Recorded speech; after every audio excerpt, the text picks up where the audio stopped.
আমি আমাদের যে নাগরিক অক্ষর থেকে আমি দাঁড়িয়েছি, এটা নগরকে মানে নগরবাসী কিনে কাজ মূলত আমাদের যে রাজশাহীর যে একটা বার্নিং ইস্যু, এটা বেকারত্ব।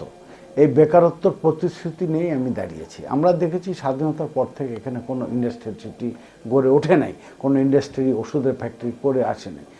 তাই আমি চাচ্ছি যে আল্লাহ পাক যদি আমাকে কোনো সুযোগ দেন, তাহলে আমি এখানে একটা ইন্ডাস্ট্রিয়াল সিটি তৈরি করব, ইন্ডাস্ট্রি করব, যেন মেডিকেল সিটি একটা তৈরি করব, যেন বেকার লোকের সংস্থান হয়, কর্মসংস্থান হয়, যেটা আমাদের মেইন নির্বাচনী প্রচারণার ইস্যু।